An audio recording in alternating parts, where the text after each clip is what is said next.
Cher ami, il y a peu de temps, je vous ai fait part des progrès du wokisme dans l'enseignement catholique. Aujourd'hui, je voudrais vous entretenir des avancées de cette idéologie au sein des entreprises privées.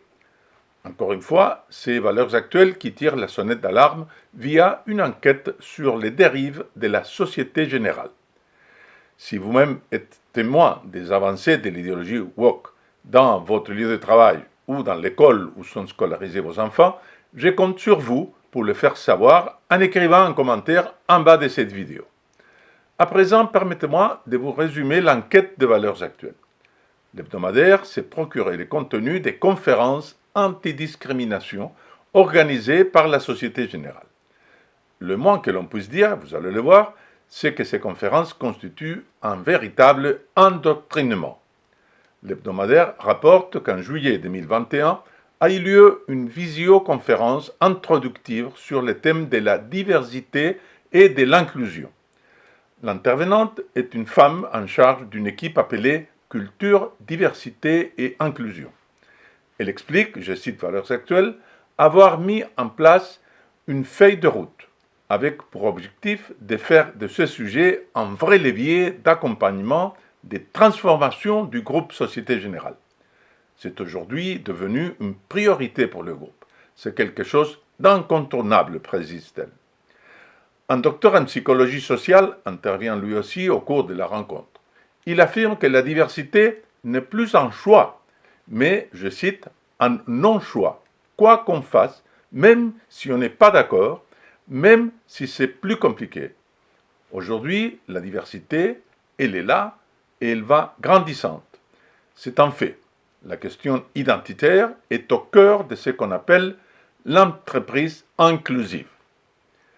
Durant l'entre-deux tours de la dernière élection présidentielle, le même homme est invité à nouveau à l'occasion d'un webinaire intitulé, je cite, « L'origine ethnique, en finir avec la race pour lutter contre le racisme ».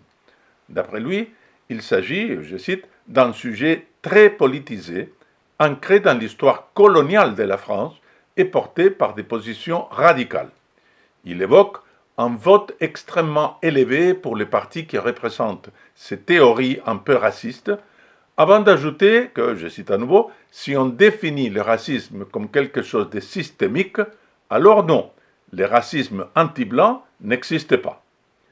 Il faut travailler à la racine sur les stéréotypes, mais pas que en éduquant les gens qui ont des stéréotypes envers les minorités ethniques, mais en accompagnant aussi les gens issus des minorités ethniques à se défaire des stéréotypes que la société a mis sur leurs épaules et qui, évidemment, les affaissent, recommande notre docteur en psychologie.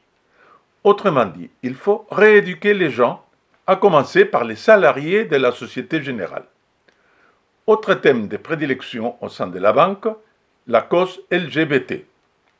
La représentante du réseau interne Pride and Allies, Fierté et Alliés, a détaillé en préambule d'un guide de conversation inclusif avec les LGBT+, je cite, les bonnes pratiques à appliquer, notamment grâce à des exemples de situations concrètes pour bien aborder les sujets LGBT+, avec vos équipes, vos collègues, vos managers et vos clients. Voici un exemple cité par Valeurs Actuelles. Un collègue ou un membre de mon équipe fait des blagues sur les LGBT. Que dire? Je comprends que tes remarques ont pour but de faire rire, mais il faut tout de même être vigilant quant aux propos que tu emploies. Ils peuvent blesser certaines personnes. Heureusement, les employés ne se laissent pas endormir par cette petite musique. D'après Valeurs Actuelles, ce tournant inclusif suscite au mieux l'indifférence, au pire le rejet. L'hebdomadaire donne la parole à Marc en haut cadre. Une banque n'est pas le lieu pour organiser ce type de conférences. Ces sujets sont éminemment politiques, ce qui explique la gêne.